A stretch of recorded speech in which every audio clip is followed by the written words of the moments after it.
you comprehend where I went wrong or letting you sink in? Could I believe how you deceive? You be you doesn't mean that I should leave. You let me go and never know how anyone could get this low.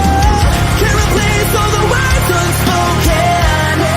Too late to turn back now. I only see the world is broken, but I can only wish you well when I am the one you never been done.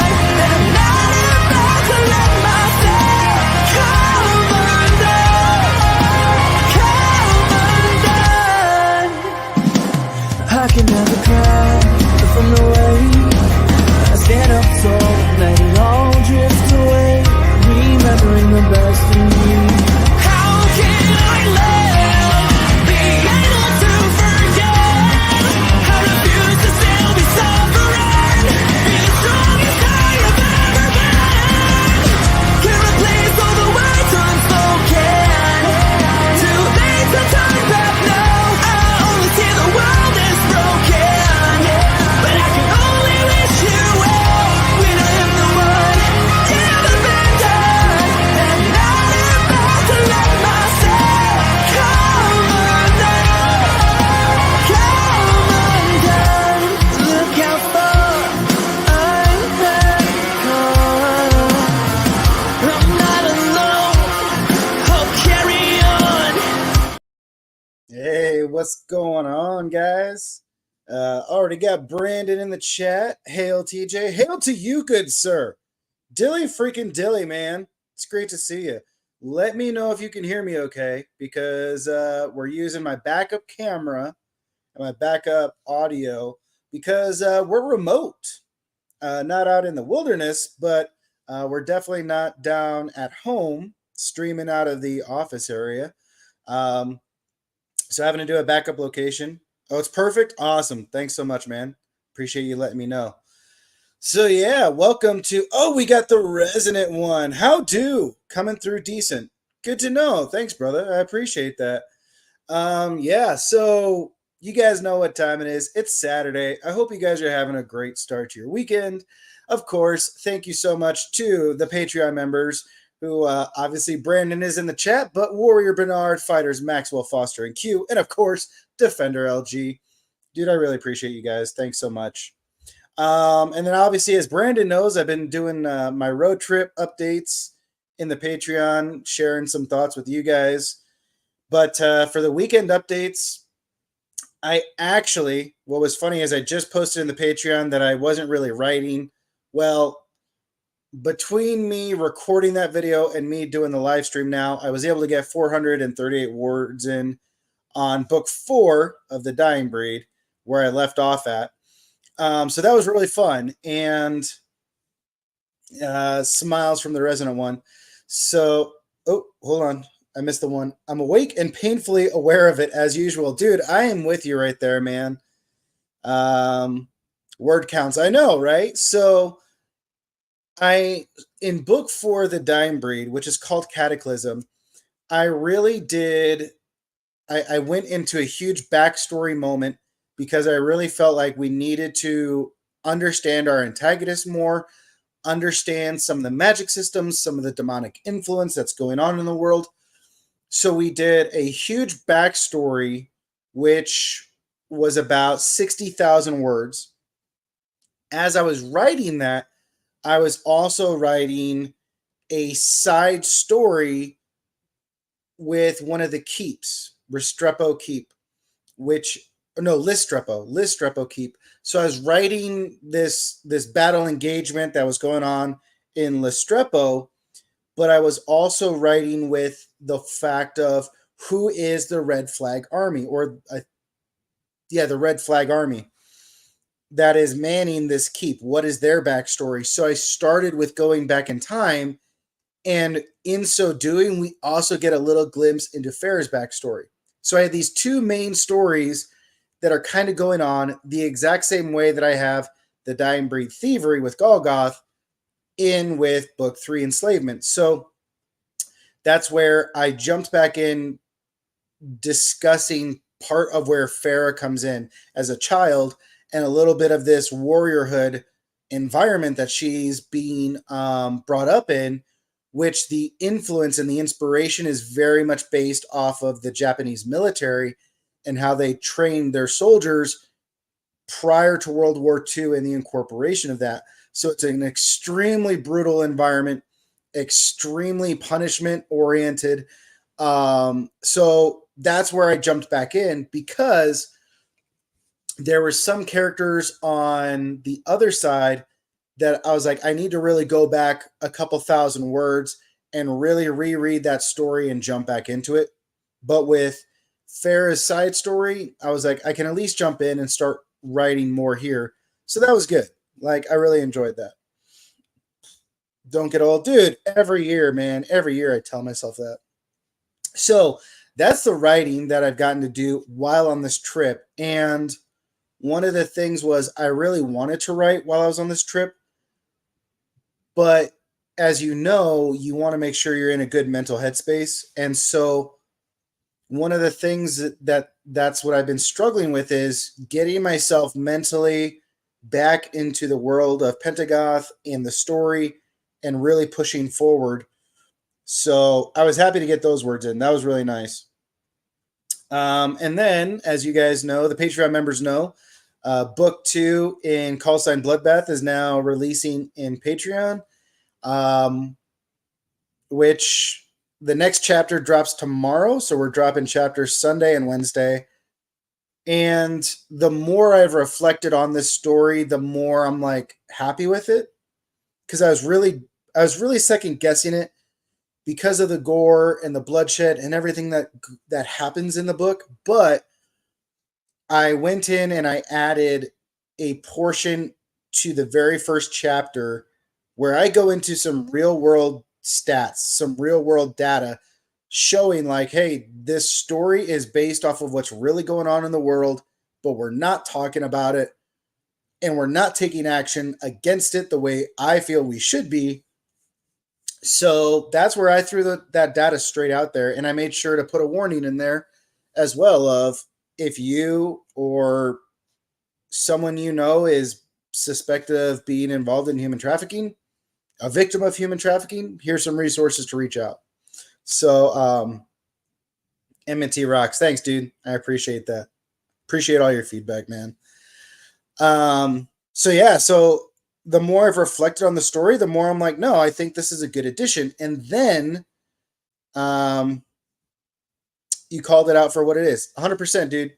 100%. It's an evil in this world that we are doing so little to combat. And that's even another thing that's really passionate on my heart that I believe got absolutely no media coverage, is there has been a major shift towards, Native Americans, especially Native American women, have been massacred to a certain point, hunted down for many years. And President Trump assigned a task force to specifically combat it because of how alarming the numbers are. And that got like no coverage at all. And so that's where it really upsets me. Like, we're in 2023. There's human trafficking going on. There's slavery going on. There are all these things taking place that we openly preach and talk about, yet I feel like we're doing nothing to actually combat it. So that's where, with Enmity, with the human trafficking aspect, I was like, nope, this is something we're going to hit on. So I don't know. I was passionate about it. I'm going to write about it. And now here's the struggle point with this. Book 4 of Call Sign Bloodbath has got a lot of things going on. So for Brandon, doesn't make sense unless the media is corrupt and influence their agenda. Yeah. Richie, happy Saturday, TJ. Happy Saturday to you, bro. It's great to see you. So that's where, dude, like Brandon, as Brandon knows, because I know he's already read up on book 2. Book 4 of Call Sign Bloodbath is going to be even more in depth and intricate with the connection of the evil, like all those connected points and dots. Book 4 is going to be even more in depth with everything that is going on in the story. And it's based off of some real world stuff, obviously, right? Like when you write fictional or fantasy, whatever, like you're basing some of this stuff off of something from the real world existence, right? And so that's where I'm torn right now, because with the stuff that has influenced book 4, it's happening so fast that I'm like, man, I really want to write about this, but I want to finish the Dying Breed first saga. So I'm just like, man, I'm really split emotionally and mentally on which one to write, but I feel like I just need to finish off the Dying Breed saga. So anyways, that's a part of my emotional struggle as well with writing. I've been aware of this stuff since the early 90s when I discovered author Andrew Vox. He wrote seriously hard-boiled detective fiction focused on crimes against children, trafficking, and the like. Nice. We need more focus put on this evil. 100%, dude. 100%. So, yeah. Anyways, now that ramble and rant is over with, yeah, so that's the updates with Call Sign Bloodbath, Book 2 Enmity.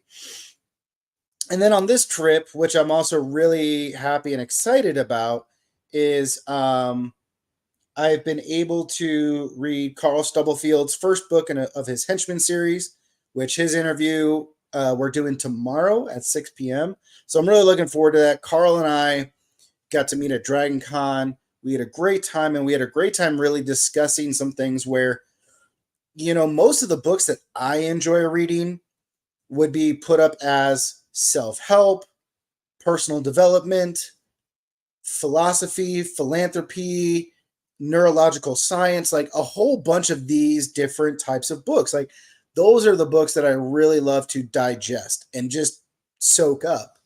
I'm not a huge fantasy or fiction reader, whatever. And what was really cool was Carl is very much of the same mental state where that's the type of stuff he loves to really read. And we love to bring what we've learned from those books into our worlds and into our fictional settings. So I'm excited to get to talk to him about that. Ryan Maxwell, what's up, bro? Sorry I'm late, but I'm here. It's good to see you, man. Congrats on all your success with Grand System Vending, dude. It's great to see your book taking off and really getting some support, some followership. So, dude, keep that going, man. Proud of you. Happy for you, man. That's really awesome. Thanks for being here, of course, as well. So, yeah, so we got Carl Stubblefield tomorrow. I'm super excited about that. And then Ryan DeBrune, which Ryan is really awesome. The stuff that we're going to talk about in his interview, I think, is super important because it's stuff that I know a lot of other authors are struggling with.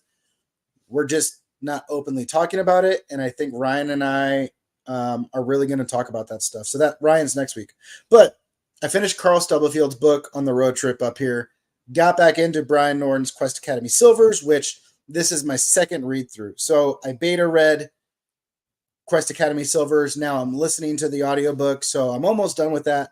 And then I'm going to jump into one of Ryan DeBrune's books, while I'm also going through this book on seduction.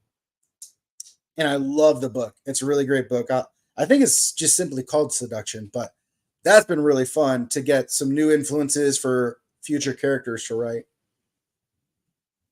Can't wait for DeBrune. Love his books. Okay, Ryan, so since you know DeBrune, which book one of his series would you recommend me to read and listen to for the interview? Which one do you think would be a good starter for me of his work? So there's that. So those are kind of the updates, you guys. Really great stuff.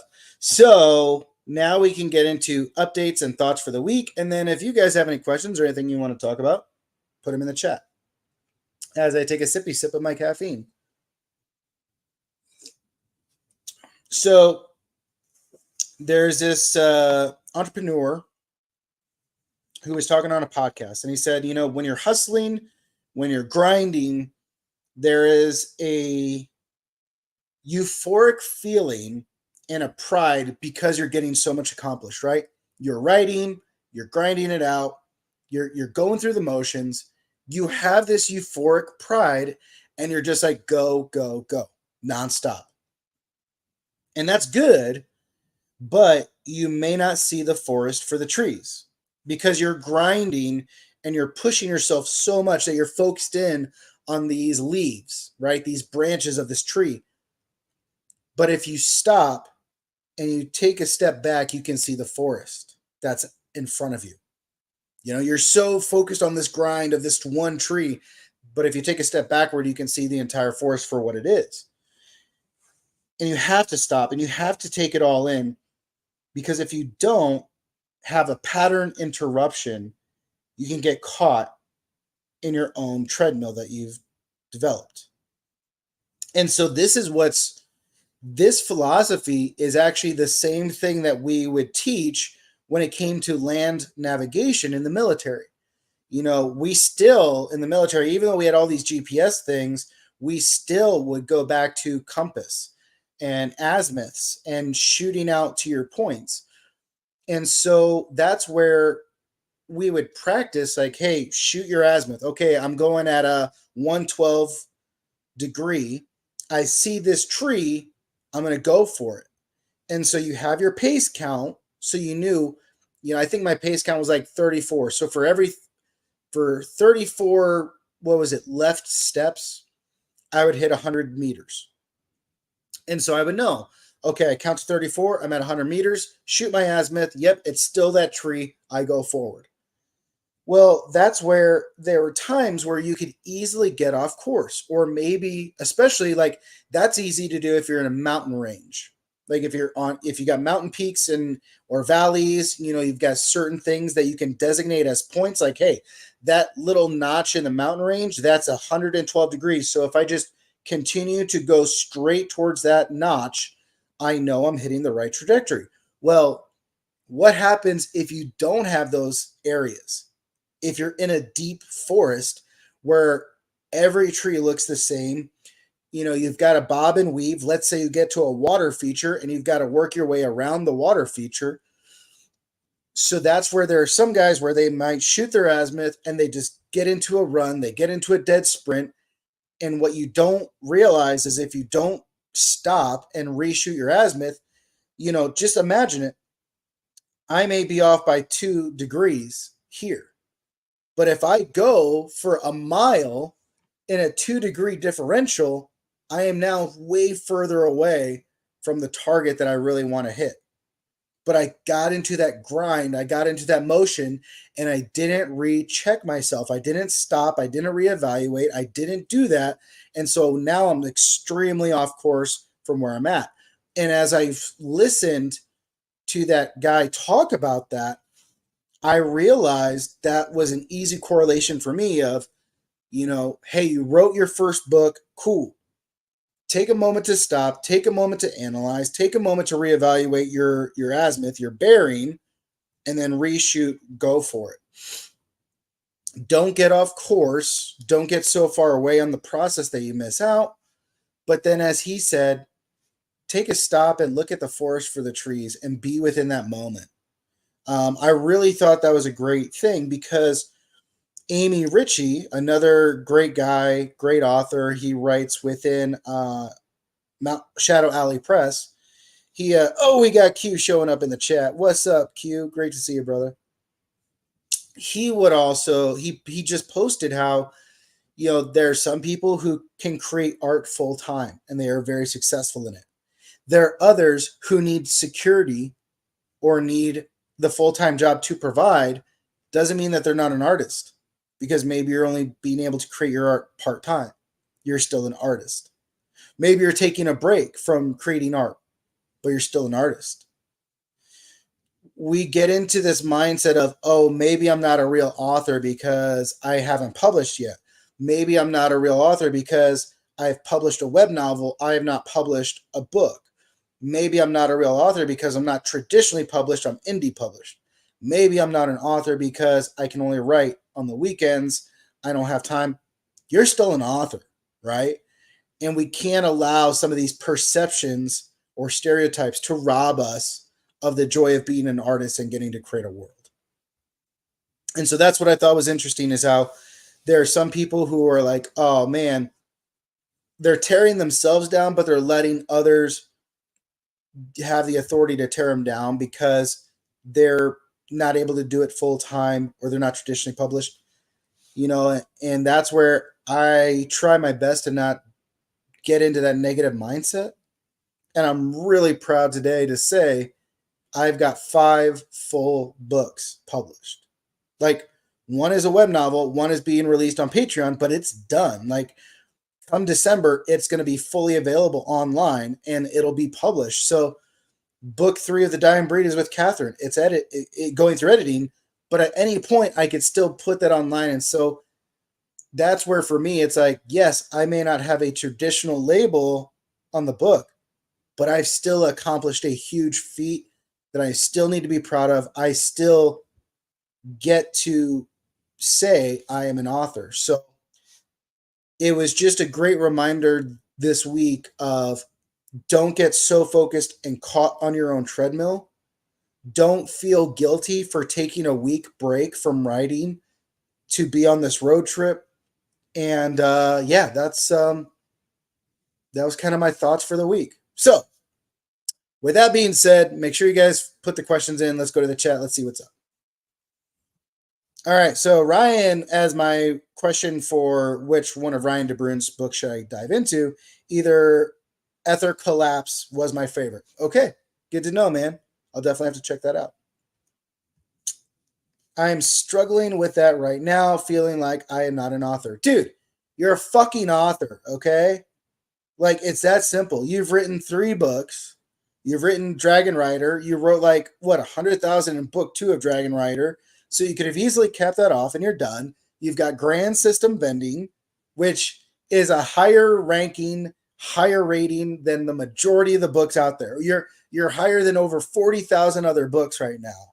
So you're a fucking author, okay? Like, it's that simple. You need to look yourself in the mirror and tell yourself that, because that is what you are. Like you, and soon me. Exactly, bro. Don't give up on your process, man. I put my 6th out in December. Hell yeah, dude. Good for you, man. That's what I love, dude.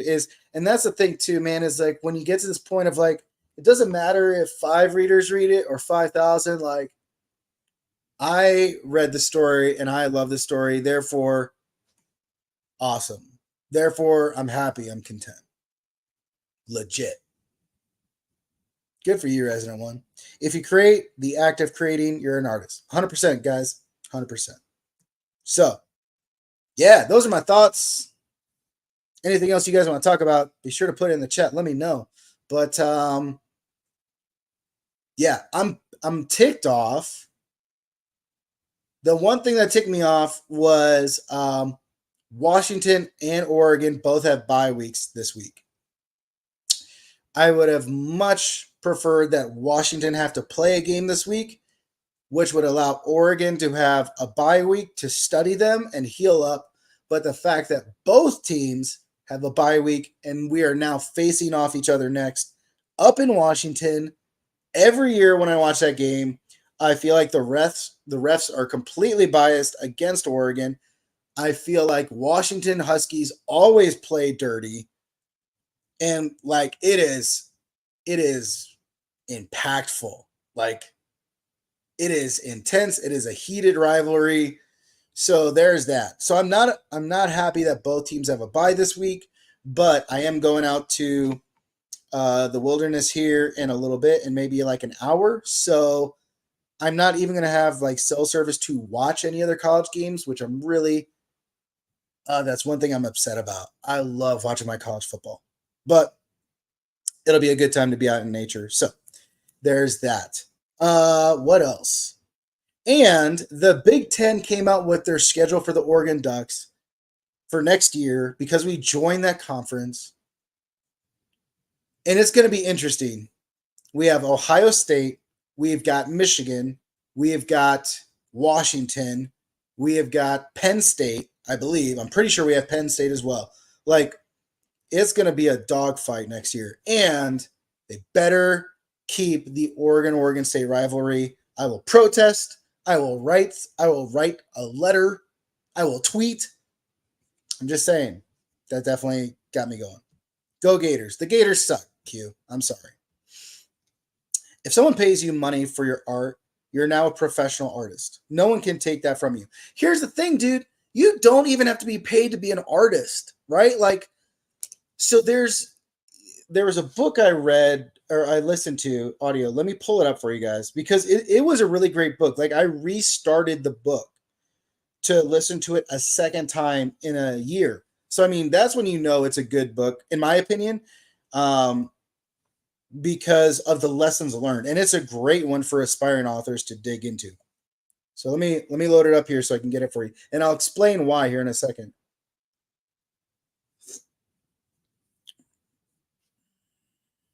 Library.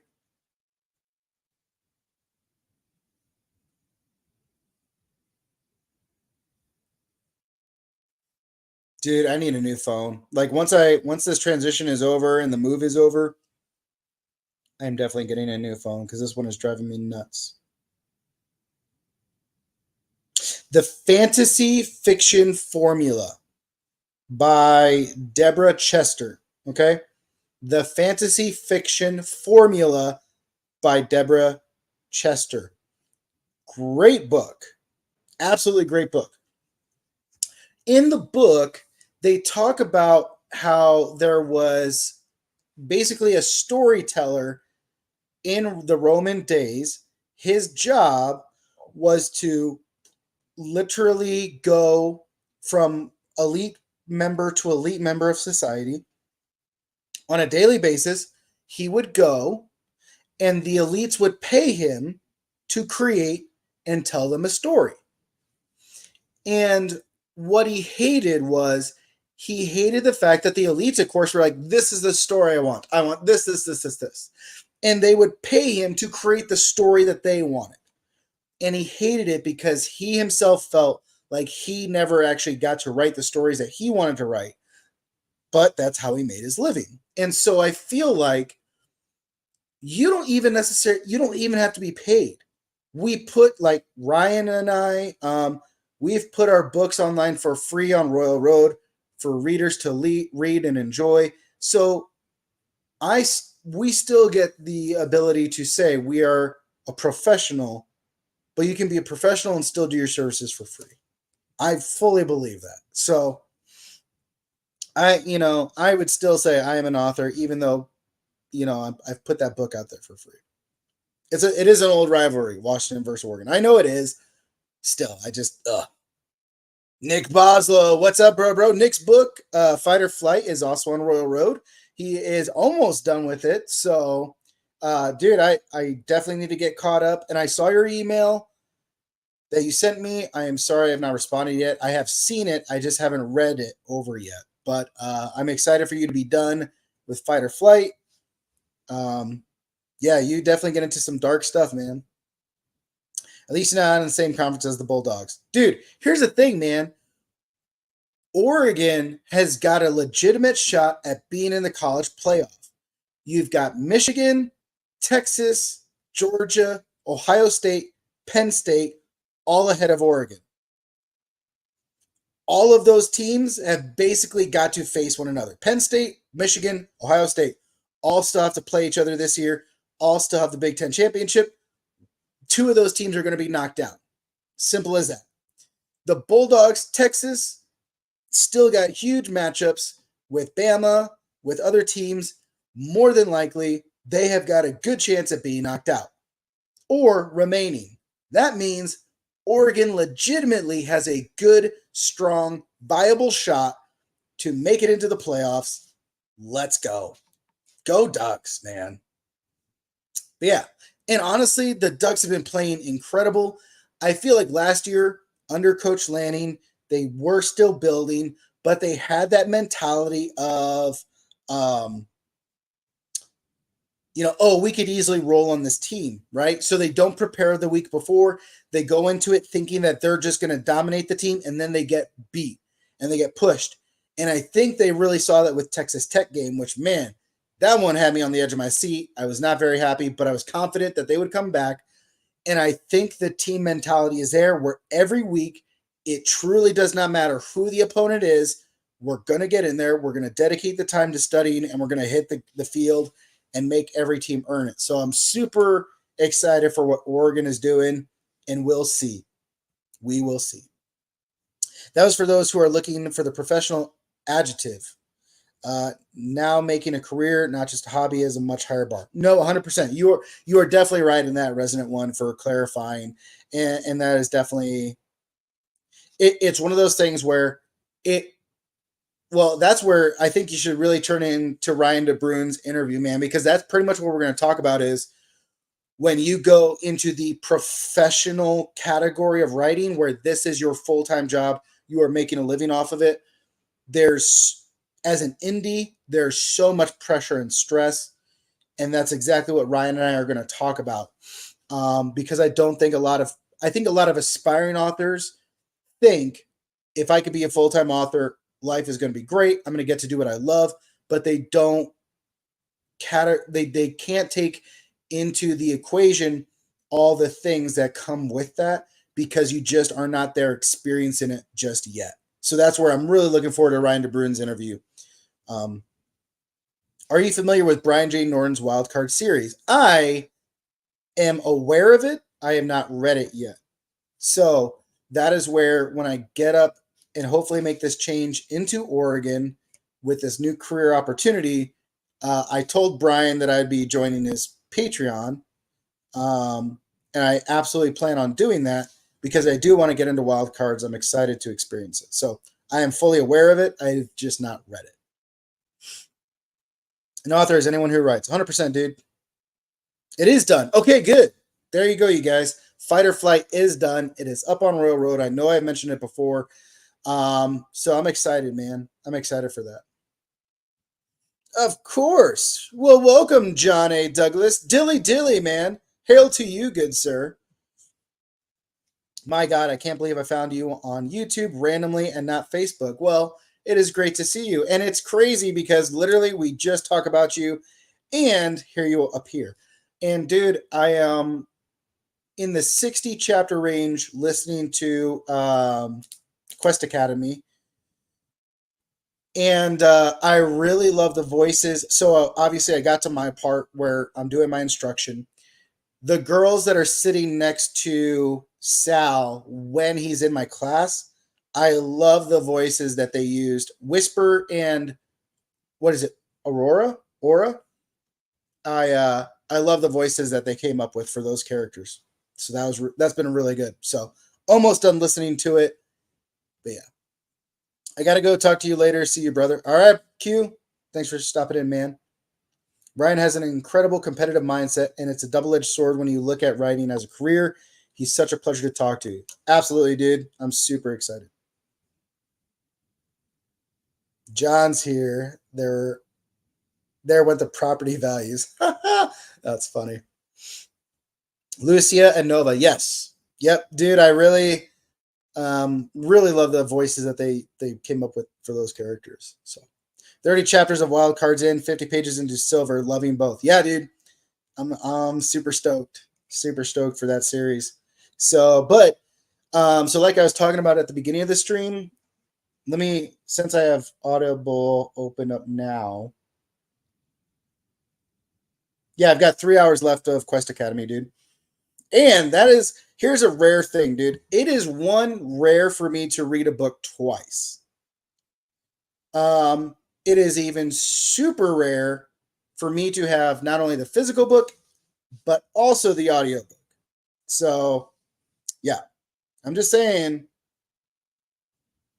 Art of Seduction by Robert Greene. That is one of the other books I'm currently listening to. I've got 21 hours left, but so far, I really love that book. I love the details that he goes into with truly the art of seduction and how it has been played out over history. And I'm really excited to take what I'm learning and put it into other new characters. So, yeah, that's been really fun. I also picked up Renegades by Craig Allenson. His Expeditionary Force is by far my favorite sci-fi series. Like, I am not a big sci-fi person, but when I found Expeditionary Force, I was like, holy cow, one of the funniest books. Like the dialogue between Skippy and the main character, which I forget his name right now. Just wow, what a great series. But they had a sale going on, so I picked that book up. But I still need to get through Zero Hour, which is the book I'm currently in that series. So, and honestly, I would say get the audiobook over the physical book because narrated by R.C. Bray, his narration is incredible. So the experience from the narration, I would say, is totally worth the audiobook series for that. Brandon is literally commenting on every chapter. It's such a pleasure to revisit the story and see his thoughts. Thanks a million, Brandon. Yeah, dude. Brandon, dude, you are such an awesome supporter, man. Like, I know I try to shout out people, but like, dude, the amount of details and thoughts and perspective that you share with us, dude, man, like that's such a joy. Like I hope you realize how much we appreciate that and how rare it is to have someone like you who just dives into the material, man. So thanks. Love that you're enjoying the audio, TJ. I actually haven't gotten that far into it yet. The beer can rules. Yeah, dude, Skippy is hilarious. You bunch of monkeys. How could you not think of this? Love it, dude. Timo, what's up, big man? Great to see you. Thanks for stopping by. Whoops. Got the whole series apart from the latest release. Yeah, dude. I mean, the first book, at first it was just like they're hamster aliens attacking Earth. And then of course, like the whole main character's like development, and then they go to the other alien planet. Like it was just really well done. And then you are introduced to Skippy.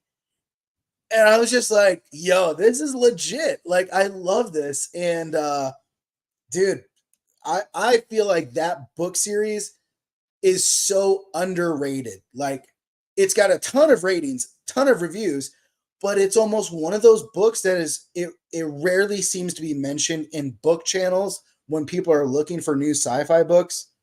I absolutely love it. I've been contemplating narrating my own audiobook and posting it all on YouTube.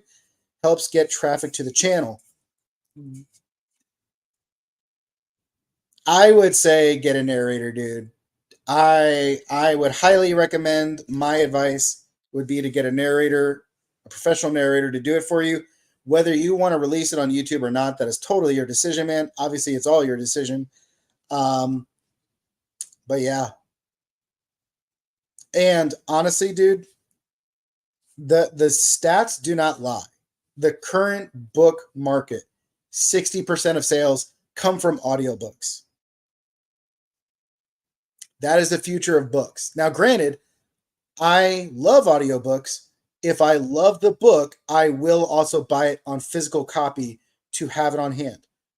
When I read Brian's book, it became one of my all-time favorites. So I literally bought the book, wanted the audiobook. Like, it's one of those things, right? But I'm just letting you know. Just got back from your morning run. Good for you, dude. I have not jogged or ran in 6 months. That is something else I'm looking to get back into here soon. I definitely still do my walking, but I am broke. So you can do royalty share, which you could, there's many avenues, dude. You could do it through ACX. You could do it through Royal Guard Publishing. You could do it through Sound Booth Theater, where they will cover the cost of production, but from there, you do normally a 50-50 split commission. So, you know, you might be able to say like, oh, well, I want the majority of the royalties. Well, if you're still making $30,000 and they're making $30,000, you're still $30,000 positive. And you've got well-known voice narrators doing the books who already have a following themselves. So there's options available to you. Don't let that hold you back from doing it. Depends if you can do voices or not, but several authors have suffered narrating their own. Yes, it is not an easy thing. It's like I thought about doing it myself, and then I realized, nope, not doing it. What is this about? Just randomly seeing this. Oh, well, thanks for coming in, 1871.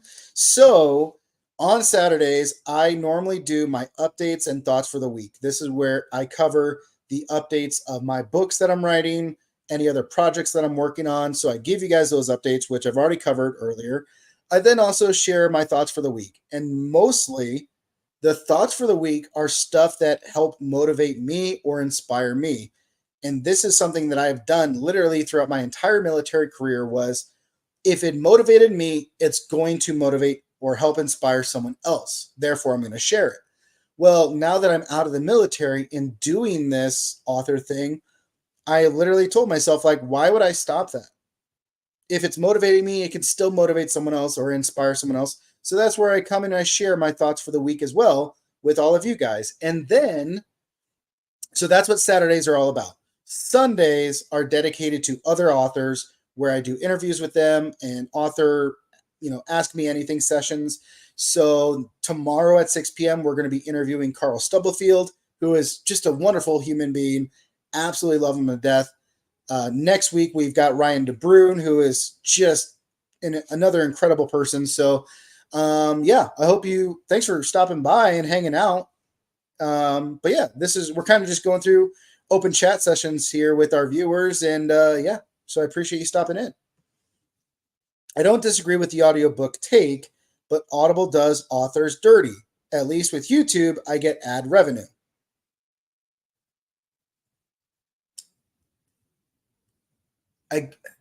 Again, I would just say, look at the data, dude. Look at the data.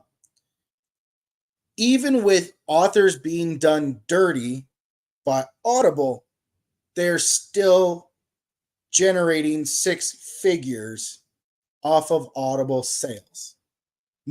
Many authors, not all, but many. So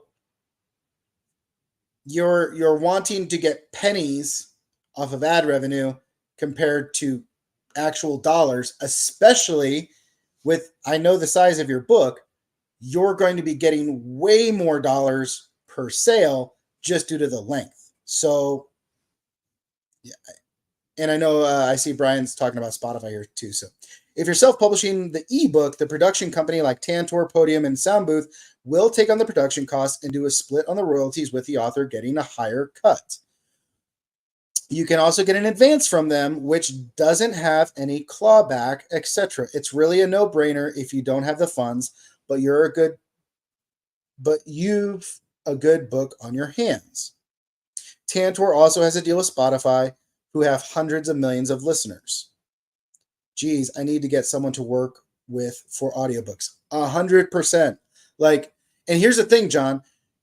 Even though your book is not out, like you're a fresh author, you're green, you don't necessarily have that. The fact that you have the YouTube channel and you have the 1,000 subscribers on YouTube, you have the thing there, you have a case on the marketing side to where, like for me, I've got 54 subscribers on YouTube, right? For me to go to a company, they're like, well, you've got 54 subscribers. You don't really have necessarily a bigger social audience platform. You have a bigger platform to where they're more than likely going to work with you on those projects. And here's the thing. It's kind of like when you go and apply for other jobs, right? Like when people say, oh my gosh, I got a job, it's steady. You can still apply for other jobs. You can still go through the interview process and see if they offer you a deal. It doesn't mean you have to take the deal at all either, right? So you can go in and see what the market is out there, see what offers you could get, and go forward. Because here's the thing, let's say you go to, like Brian said, you go to Tantor, you go to Podium, and they say, all right, dude, we'll give you a $2,000 advance. Now that is nothing compared to other authors. But you're new, you're fresh, you're starting out. That $2,000 can now go towards book 2. And it's still better than anything else. As a recruiter, you're now speaking my language, right? So Brian is a recruiter within one of the largest video game studios in the market, so he definitely knows and understands. But dude, you've already got the platform, you've already got this branding of who you are as an author with your audience, that you have a way to negotiate these things. So, dude, go for it, man. Like, I don't know. It's your decision though. As you know, man, I'm no authority on the matter, but I am blessed to have other great authors surrounding me or connected with me where we've had these discussions and I get to learn insights from them. Like right now, I am 6 months behind on my audiobook release. No updates, no nothing. But I am already in discussions with the person who's going to narrate Bloodbath series. So my goal is to have Bloodbath recorded by this individual, this narrator who did an amazing job, knocked it out of the park. So that's where for me, as we start to build this going forward into 2024, learn from the mistakes of this other person or this other situation that I'm currently stuck in. But right now, yeah, man, that you have the capabilities to do this without having to go any more out of pocket. I would definitely research it. So anyways, great discussion, yo. I love this. This is great stuff.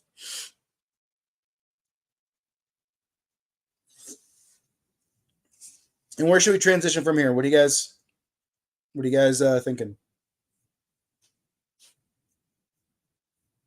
And I'm okay. So the updates for book 3 of Bloodbath, which is currently titled Slaughterhouse.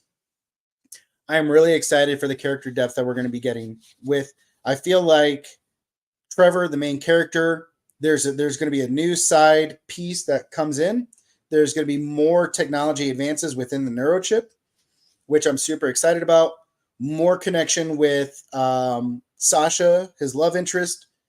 And I'm super excited. Like, at first, I was afraid that I might have to combine books 3 and 4 and just finish the series at 3 books.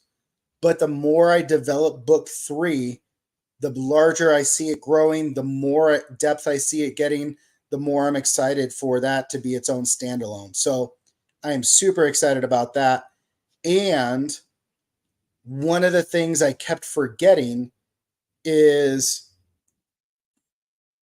I kept forgetting about my VA disability stuff. Like, I'm still going through that process, which, as many of the veterans know, like, it takes a while. It takes a year to 2 years. Like, it takes a long time, but there is going to be back pay. So what I'm really excited about is once I get some of these other issues looked at, hopefully get a higher rating, all of that chunk of money that should be coming in within back pay of the disability ratings should be enough to cover all the copy line editing for both books 1 and 2, at least, of Call Sign Bloodbath. So my goals with 2024 is, if that ratings, if we can get them locked in, get it finished out, get those ratings upgraded, that chunk of money can go towards editing books 1 and 2 at the same time, then work with a voice actor narrator to record books 1 and 2 at the same time, and we can do a rapid release of books 1 and 2.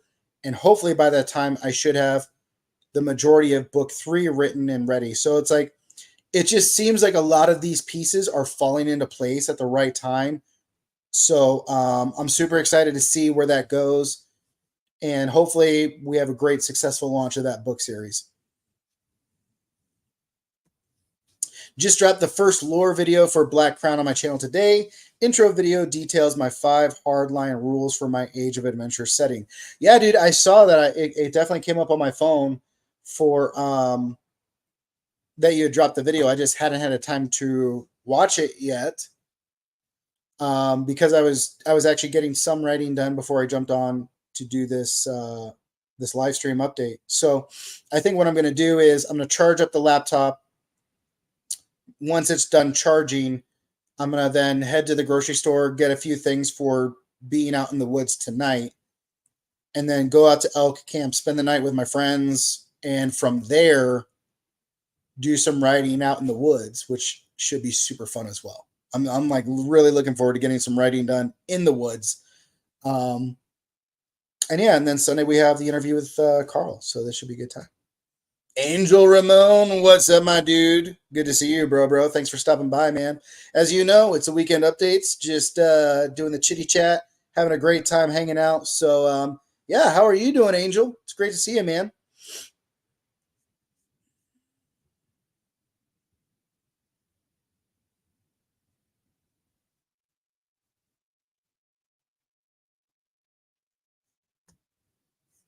So, yeah, that's that.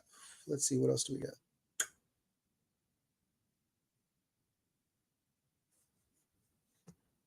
Oh, got an email. Let me see what we got going on.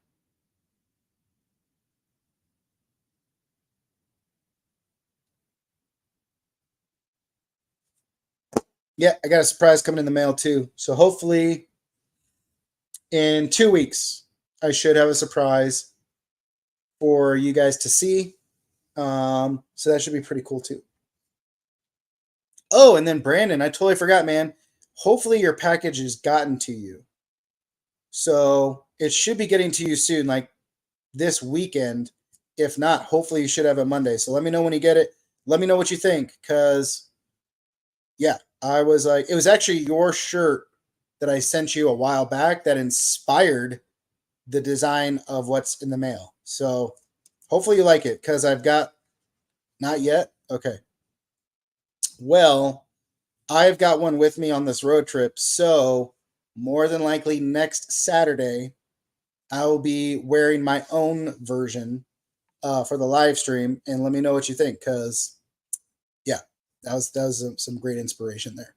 So yeah, I'm excited, man. I'm excited for the audiobooks. I'm really saddened that the Dying Breed is in the position that it is. Um, we'll see, right? Some lessons learned there, but it is what it is. So I don't know. I don't know what I'm kind of at the standpoint of: do I just wait? Do I axe it and move on? Because as you guys know, like the different options available, right? Um, it was one of those things where even if I axe the project now, I have to start all over at ground one. More months delayed. Who knows when it's going to come out? So yeah, there's that, and that really sucks. I'm not very happy about the situation that I'm in with that one, but that's why I'm trying to take a different approach with Call Sign Bloodbath, trying to make sure that we actually get a good launch, good release on that entire series. So we'll see. But yeah. All right, guys, what else do you want to talk about? Because I've got about another 5 minutes or so that I'm available for us to BS or talk about whatever you guys want to talk about. But if not, then we can just cut it here and wish you guys a good rest of the weekend. I'm excited for the Alabama game. I want to see how they do. Who else do we got? We got Texas playing this morning, I think against Oklahoma. That should be a good one. Yeah, so there's some good college games on. I feel like the SEC has got some great matchups this weekend, but it is what it is. Football is torture for you, dude. All of your sports are torture this year. Your baseball, the Yankees suck. And then football, your Giants, dude. I do not know how that quarterback and coach, both of them, have not been fired yet. And I don't know if you heard, Angel, the Redskins are being sued. The Commanders are being sued by a Native American association saying we want the Redskins logo and title back. Switch it back. Get rid of the Commanders. I think it's awesome. They should have never changed, gotten rid of the Redskins. So much heritage and pride there. Like, I'm upset. I'm excited for your book releases too. I'd rather invest time and energy into you than whatever the latest Star Wars MCU slop from the Corpo sludge pipe is giving. Thanks, man. Dude, I appreciate that. Like, there are some things I go into with no expectations. Like when it comes to movies or TV shows, I do not go in with any expectations, and I normally find some really great things. Like, here's the thing, John, I know you do not like Ted Lasso, but I know you have not watched the full series. You've only seen clips of Ted Lasso. I will tell you, I went into Ted Lasso with no expectations, and it was by far one of my most favorite TV series I have ever watched.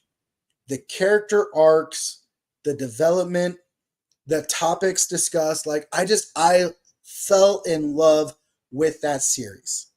And I think you will too, and I think you'll at least appreciate some of it, right? So there's that. The Mandalorian, I went in there with no expectations, fell in love with the series, with the exception of season 3. I had some expectations. I hated it. Book of Boba Fett, hated it.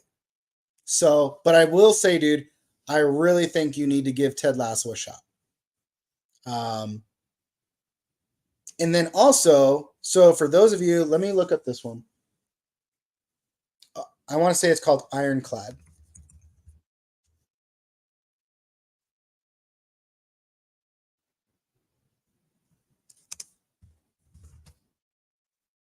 Okay, so what I will recommend you guys for a movie that was completely underrated, completely under budget, but absolutely crushed it, in my opinion, fucking loved it, is the movie Ironclad.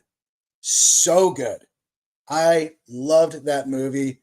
I think it's one that pretty much everyone will enjoy. So definitely check that out. It's embarrassing, and I heard about the commander situation. Yeah, dude, 100%. Ready to put the paper bags for Halloween. Oh, that's funny. Amen. Make Commanders Redskins again. 100%, dude. Ted Lasso is incredible. Yes. Yes, I love that show. I was so sad that they, I love how they keep it open for a new like direction, but I'm sad to see Ted Lasso go. But it is what it is, man. I love the journey for what it was. The dart scene is just amazing. Yes. Yes, the darts, the belief sign, like his development with the coaches, with the news reporter, which it was great. I don't think I've ever heard of Ted Lasso. Yes, you have. You've talked about it on your channel, John. Jamie Tart becoming a favorite character is so mind-boggling. Yes. Right? Like, and then even like they tried to do the redemption arc with like what was it? The Rupert, like in season 3, they had this where he thought he was going to be redeemed, and then all of that came crashing down. And I was like, yo, good on them. Good on them, man. No, not Kevin Costner. That's Yellowstone you're thinking of, which is also a great TV show. Yeah. Diamond Dogs. Yes, I love it, man. Like, I felt like for shows, there's not a lot of shows that really can resonate with men. Like guys talking about guy issues. I think it's something that we don't talk about a lot in culture because guys are supposed to be so silent and quiet. So when they incorporated the Diamond Dogs and when they incorporated a lot of these struggles that these male characters are going through, I loved it. I was like, thank you for covering some of these things. Thank you for talking about some of these things and showing these characters having to really overcome these things. I thought it was beautifully written, beautifully done. And I can't say enough good things about it. I was so emotionally connected to so many different characters. I mean, you've got the okay. What do we got here? So if you like football, Roy Kent is based on Roy Keane, an Irish footballer. Zava is based on Zlatan Ibrahimovic. Ibrahimovic. You should look them up and you'll see what I mean immediately. Nice. Well, I mean, here's the other thing too. I feel like Ted Lasso really prepared me for We Are Wrexham. And I love that show. I absolutely love that show. I love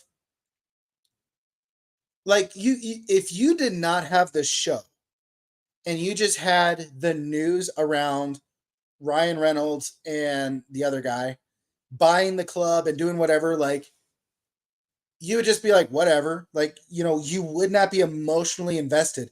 But when you have the show and you get all of these behind the scenes and you get the date, like all the interviews with the local people in the town and their stories as well, like, how can you not fall in love with that town, that story, everything? And so I feel like Ted Lasso came out at such a pivotal moment that really could help people just dive into We Are Wrexham and feel like the same type of emotional connection that you were getting.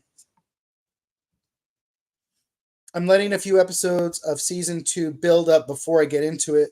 One I'd highly recommend is Drive to Survive, as it does the amazing behind this. Yes, dude, I love Drive to Survive. What I don't necessarily love watching the races because of how long they take, but I love Drive to Survive because you get all the highlights and you start to see like all of these behind the scenes things that are going on, like the drama, the tension, some of the emotional struggles these drivers are going through, which, with that being said, I would highly recommend Gran Turismo, the movie. Such a great movie. It's family friendly, so you can definitely do that. But also Ford versus Ferrari. I just watched that with mom. Like, I had watched it when it came out. Mom had not seen it, so I put it on. That's a great story as well. Right up in line with Formula One. The way they screwed over that driver, the Ford company did, man, fuck those guys. But that's corporate, right? Corporate America for you. Just watching Gunther from Haas losing his shit every 2 minutes. We look like a bunch of fucking wankers out there. Yeah, dude. Yeah. Oh my gosh. I'm not averse to some new TV, but all my creative stuff takes up all my time. Being an indie author and YouTuber is time exhausting. Dude, I completely understand, man. I completely understand. And that's where I'm curious on how this new transition of my life is going to be, because I'm going into back to a 9 to 5 environment, which means obviously my writing is going to be limited to what my goals are is doing my job, doing my workouts, and doing my daily word counts, where I would like to try to hit 2,500 words a day, Monday through Friday. And then Saturday and Sundays are my downtime, which I would still like to do the Saturday updates with you guys. I feel like it's really important. And I feel like you guys get a lot of enjoyment out of it. Hopefully you do. So that's where I would like to keep Saturdays. But that's where Saturdays are my binge days with football. Sundays, I still want to do the interviews with authors, because I feel like that's a great time for us to connect as authors and aspiring authors.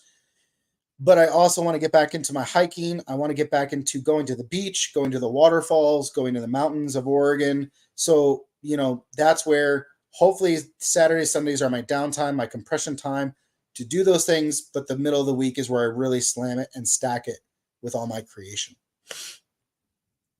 All these things we've recommended have wonderful storytelling, and I find it's great to refill the creative well when I'm feeling tapped out. Good for the soul, but everyone is different. 100%, dude. 100%. Because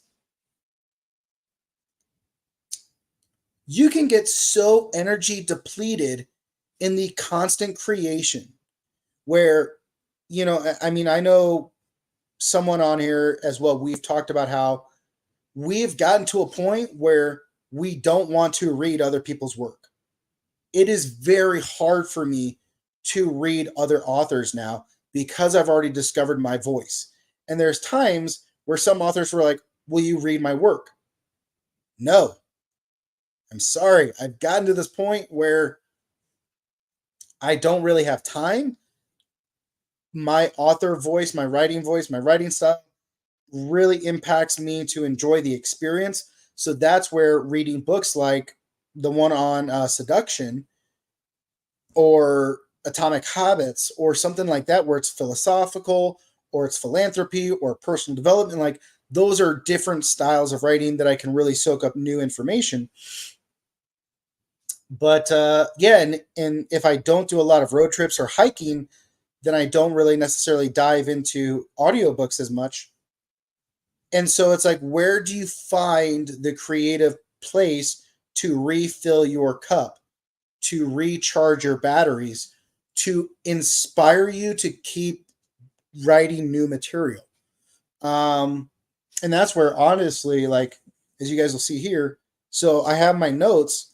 What I normally do is when I'm on long road trips listening to these different books on personal development or whatever, I will write notes down. And so, like, as I was driving up into Oregon, I caught the scent of the wild juniper trees that were growing after a rainstorm. And I was like, oh my gosh, juniper is such a distinct scent from the turpentines within the tree and the oils.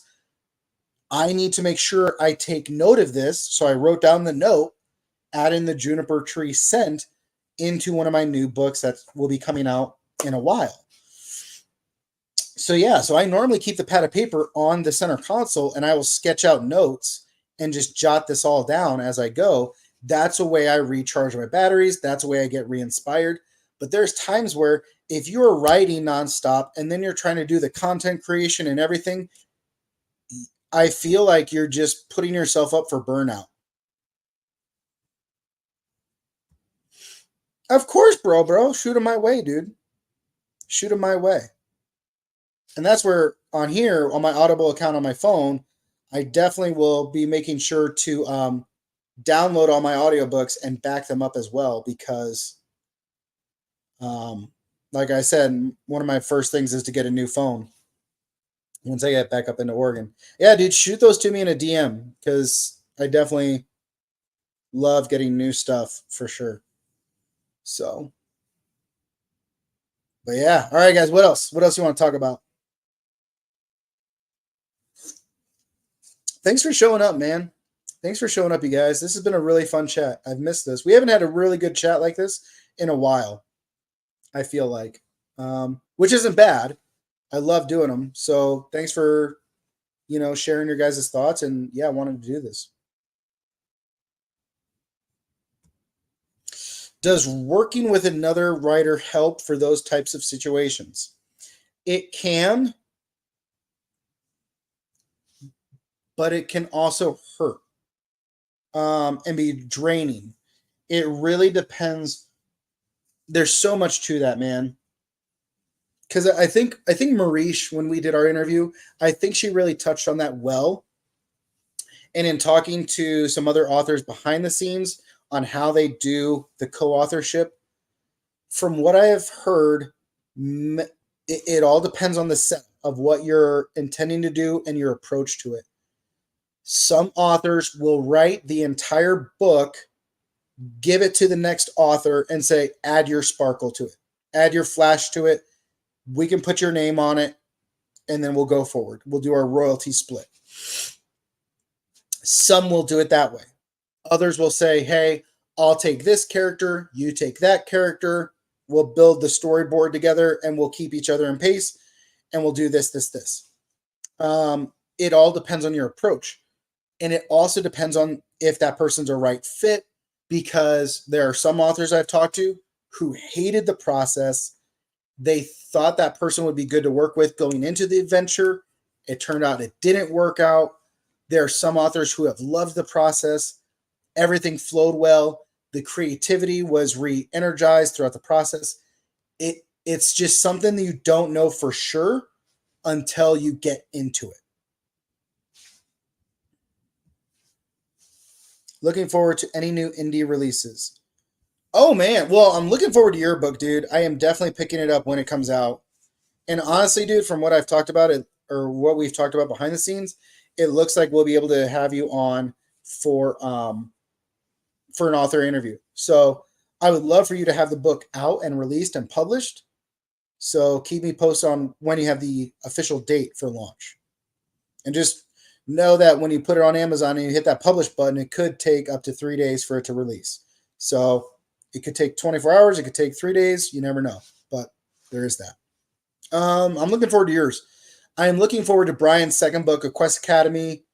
I know it's with editors right now. I am waiting for it to be edited so I can listen to it all at once. So I'm looking forward to that. I really want to see what he does there.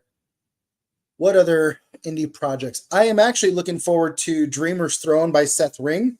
I want to pick that up on Audible because he really went into a horror mystery direction with the series. So I'm actually really curious on how he did that, how he looked on that one. So I'm looking forward to that. What else am I looking forward to? I'm trying to think of all the other authors that I know.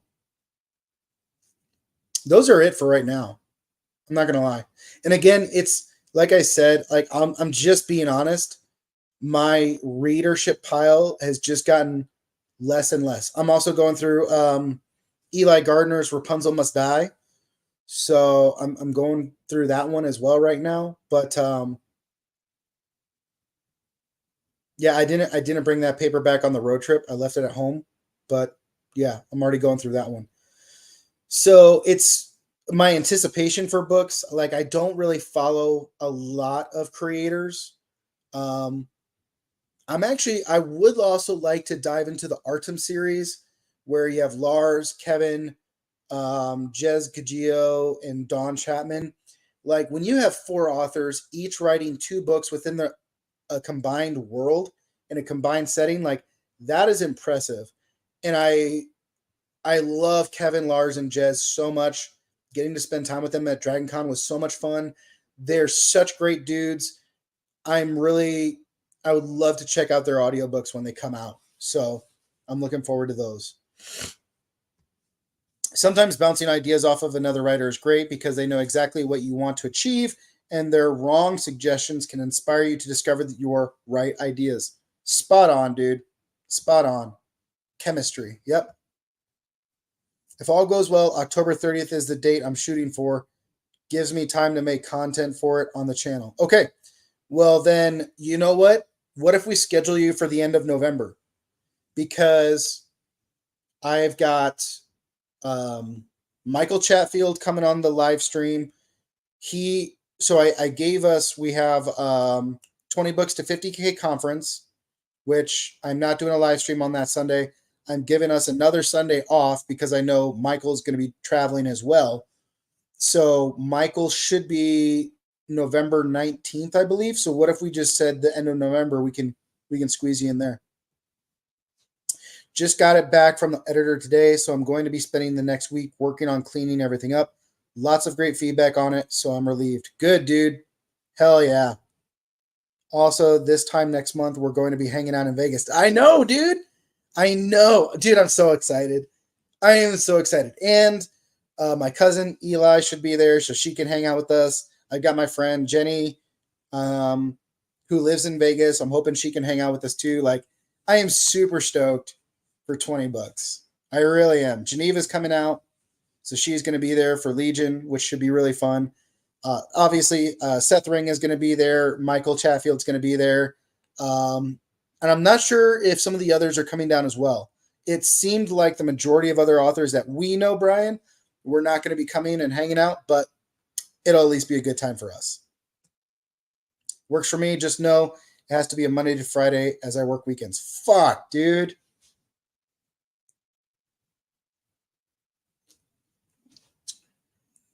Way to just shit on that parade. Okay, we'll make it work, dude. We'll make it work. We'll make new friends. Maybe. maybe, like, even though I come off as being social, sometimes I just don't like making new friends. So, yeah, there's that. Dude, that's okay. Well, John, now that I think about it, we're definitely gonna have to coordinate that because I should be at my new job by then. And as you know, starting a new job, all that other stuff. But yeah, we'll make it work. We'll make it work. But yeah, $20 to 50K, dude. Yeah, man, it is what it is. So, all right, guys. Well, hey, it's 10:47. It's later than I thought it was going to be. So I think that's a good way to wrap it up. Those are the updates. A little, just under 500 words written today. I'm going to try to get some more writing done out in the woods. I will try to make another video for my Patreon members so you guys can see the campsite area, see how I hooked it all up. But yeah, dude, it's been fun, man. This has been a great weekend. Thanks for tuning into the updates. And of course, tomorrow, be sure to tune in for Carl Stubblefield. Great guy, great human being. Good chat, man. Hope you have a great day. You too, bro. Definitely. Let's get that book edited so I can dive into it. I'm excited. So, all right, guys. Thanks for tuning in, and I will see you tomorrow.